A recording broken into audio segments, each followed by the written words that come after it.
চাকরি পুনর্বহালের দাবিতে সচিবালয়ের সামনে অবস্থান কর্মসূচি পালন করেছে অব্যাহতিপ্রাপ্ত পুলিশের ৪০তম ব্যাচের শিক্ষানবিশ উপপরিদর্শকরা।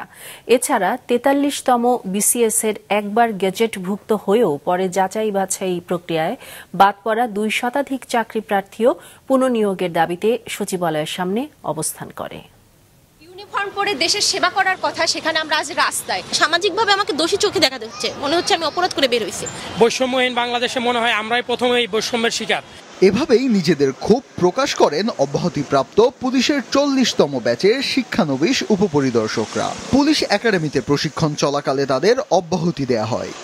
সকালে চাকরি পুনর্বহলের দাবিতে সচিবালয়ের সামনে অবস্থান কর্মসূচি পালন করেন তারা। লাল সবুজের বাংলায় বৈষম্যের ঠাঁই নাই, এরকম স্লোগানের প্লাকার্ড নিয়ে দাঁড়ান তারা। প্রায় ট্রেনিং শেষ পর্যায়ে, কারো 10 দিন, কারো 5 দিন, কারো ট্রেনিং শেষ, তারপর আমাদেরকে অব্যাহতি দেওয়া হয়েছে। আপনি কোথাও দেখবেন না কোনো ফোর্সে সামান্য নাস্তা না খাওয়ার জন্য বের করে দিছে।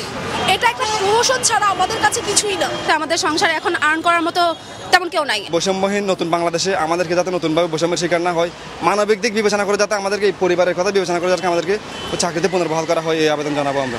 ৪০তম ক্যাডেট এসআই ব্যাচে পুলিশের এসআই পদে সুপারিশপ্রাপ্ত হয়েছিলেন ৮৫৭ জন। এর মধ্যে প্রশিক্ষণে অংশগ্রহণ করেন ৮২৩ জন। মাঠে ও ক্লাসে বিশৃঙ্খলার অভিযোগ তুলে ৪ ধাপে ৩২১ এসআইকে চাকরি থেকে অব্যাহতি দেয়া হয়েছে। এদিকে ৪৩তম বিসিএস-এ একবার গেজেটভুক্ত হয়েও পরে যাচাই বাছাই প্রক্রিয়ায় বাদ পড়া ২ শতাধিক চাকরি প্রার্থীও পুনর্নিয়োগের দাবিতে সচিবালয়ের সামনে অবস্থান নেয়।